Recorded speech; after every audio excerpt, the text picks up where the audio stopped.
Have you ever read Flowers for Algernon? It's an American classic from 1966 written by Daniel Keyes.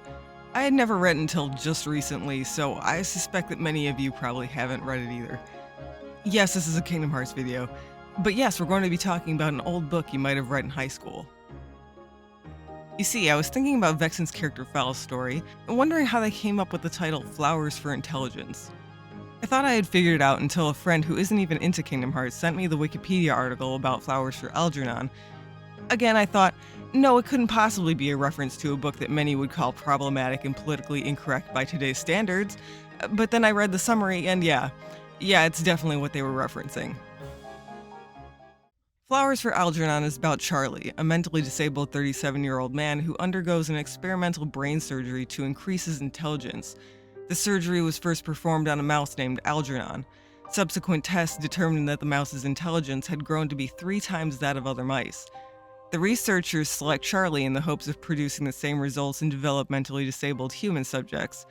The story is told from Charlie's point of view in the form of progress reports that he writes and submits to the researchers. At first, his reports are written poorly, with numerous spelling and grammatical errors, but the reports gradually grow in clarity as Charlie himself grows in intelligence. His notes are at first like that of a child, but they're honest, offering a limited yet candid glimpse into his life.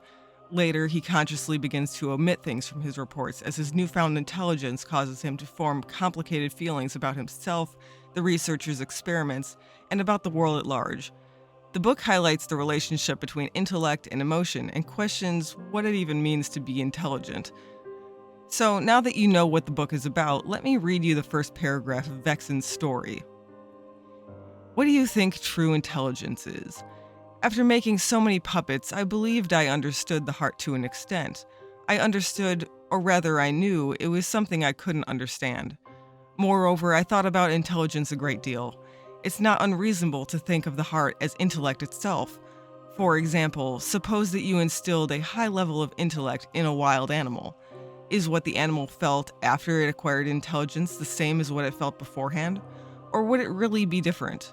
If what we feel is different due to our intellect, does that not mean that the heart is closely related to intellect? The idea of instilling intellect into an animal is obviously inspired by the eponymous mouse Algernon. Vexen makes a very interesting assertion here, that intellect and the heart are so closely related as to be virtually indistinguishable. Is that assertion correct? Are hearts the center of intellect in the Kingdom Hearts universe? Vexen then uses Sora as a segue to talk about Demyx. He theorizes that fools are the real wise ones, and he refers to Demyx as the most foolish among the organization's members. As the most foolish, is Demyx supposed to represent Charlie, the novel's protagonist in this analogy? I think so. One of the doctors instructs Charlie to try to remember things from his past. At the beginning of his treatment, it's hard for him, and he doesn't know what sort of things he's supposed to be remembering. Once his intelligence begins to increase, however, he starts having dreams about the past. Using free-form association, he tries to recall more details while he's awake. At first, he remembers a boy. Then he remembers that the boy is him. Yet, instead of thinking of the boy as himself, he calls him Charlie and continues to think of him in third person. As Charlie slowly becomes smarter and smarter, a widening rift forms between his current self and his past self. When he looks back upon his past, he's able to recontextualize his experiences and see them in a new light. He realizes that the people he thought were his friends had actually always been using him and making fun of him. When he remembers his family, he can finally see how cruelly they treated him and begins to understand that he was being abused. His old self was too unintelligent to even understand what made him seem burdensome, laughable, or pitiable to others. Charlie feels angry and ashamed at himself for having ever been that way. At the same time that Charlie pities himself, he resents everyone who ever pitied him and hates the people who continue to look at him with pity. One night he gets drunk with a friend. When he wakes up, he has no memory of what happened the previous night. His friend tells him about the way that he was acting. While drunk, he apparently reverted to the way he used to be, acting like a child, saying foolish and embarrassing things that no one would expect a grown man to say. From then on, Charlie begins to imagine that his old self is still there, watching him through everything he does. Such a chasm had formed between the past and the present, he could no longer recognize himself as the old Charlie and saw himself as a new person who had taken his place. And yet, the presence of the old Charlie, of his past, was inescapably felt, affecting the thoughts and feelings of his current self. To his old teacher, he explains, "I can't help feeling that I'm not me. I've usurped his place and locked him out in the way that they locked me out of the bakery. What I mean to say is that Charlie Gordon exists in the past, and the past is real. You can't put up a new building on a site until you've destroyed the old one, and the old Charlie can't be destroyed. He exists." So, bearing in mind the way that Charlie sees his past self as a different person and refers to him in third person, I'll read you this part from Demyx's character file story again. "Oh yeah, what is it that person used to say all the time?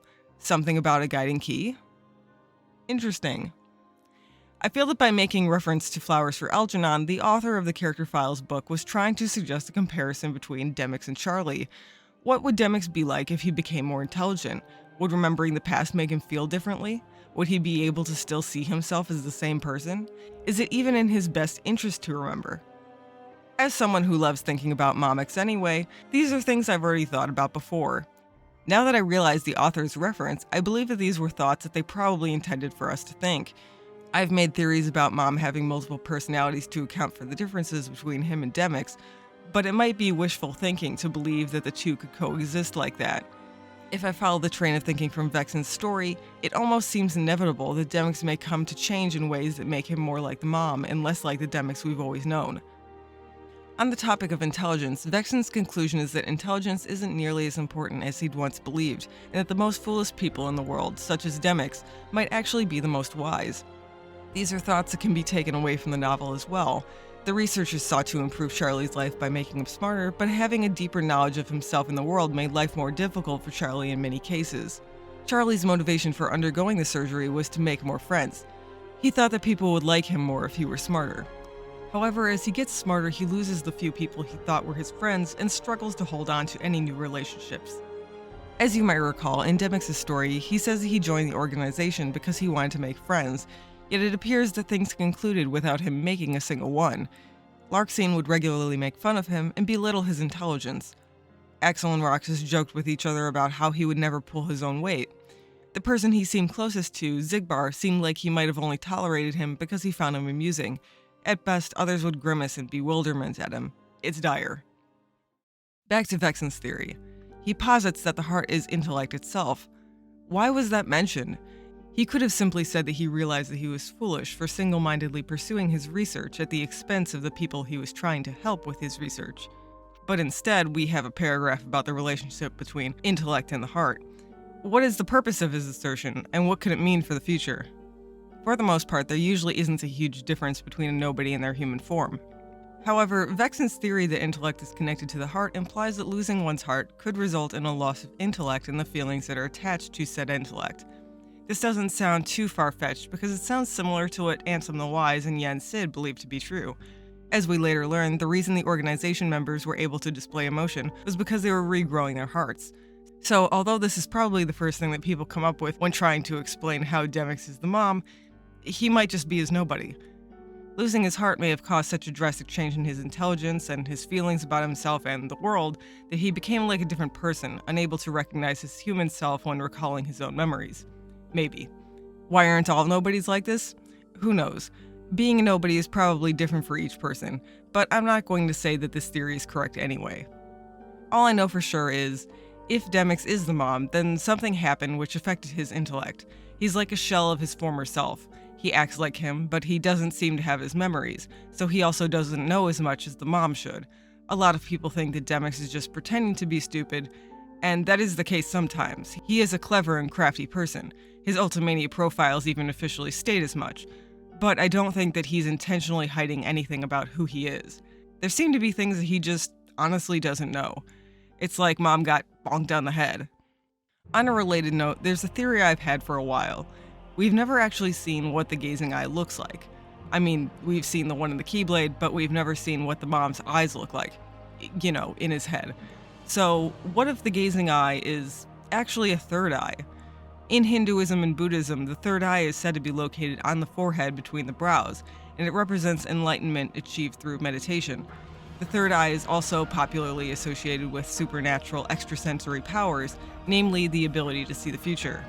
I've come up with lots of other interesting theories, but this is probably still the only explanation I have for why Demyx has a sitar, as well as why Melody of Memory has the abbreviation of MoM. Thanks to the influence of Ravi Shankar and the Beatles, the sitar is widely associated with meditation and psychedelia in the West. I think that people have maybe failed to realize that Demyx is a hippie. If we compare them, the main difference between Demyx and the MoM is located somewhere in the memory and intelligence department. Demyx appears to be missing some marbles, but everything else seems to be there. Is it amnesia, or is it something more complicated? Like the ignorant Charlie and the intelligent Charlie, the two might represent two different mental states of the same person. The brain is a strange and complex thing, and music can trigger a wide variety of effects. Demyx's sitar might be the key to unlocking a different state of consciousness. I know that there are people who fear that being the MoM would totally change Demyx as a character, but if I'm interpreting this reference correctly, then that might be the point. Flowers for Algernon makes the point that our intelligence essentially affects who we are. At the end of Flowers for Algernon, spoiler warning, Charlie ends up regressing and slowly loses all of the knowledge and intelligence he gained from the procedure. As his perception changes, he even loses many of the new memories he made. It's a slow and mentally agonizing experience as he feels himself slipping back into the darkness. By the time the regression is complete, he doesn't remember why he isn't smart anymore, and he doesn't even remember the anguish the whole ordeal caused him, so he innocently hopes that he can become smart again someday. At the end, he says this: I remember a little bit about how nice I had a feeling with the blue book that I read with a torn cover. And when I close my eyes, I think about the man who tore the book, and he looks like me, only he looks different and he talks different. But I don't think it's me, because it's like I see him from the window. Anyway, that's why I'm going to keep trying to get smart, so I can have that feeling again. It's good to know things and to be smart, and I wish I knew everything in the whole world. I wish I could be smart again right now. So anyway, this is the end of the video. If you thought that this was as neat as I did, then feel free to give this video a thumbs up and leave me a comment. I enjoy reading all of the insightful and silly things you guys have to say. You never know when I'll make another video, but if you subscribe and ring the bell, you'll be the first to know. Okay, may your heart be your guiding key. Bye.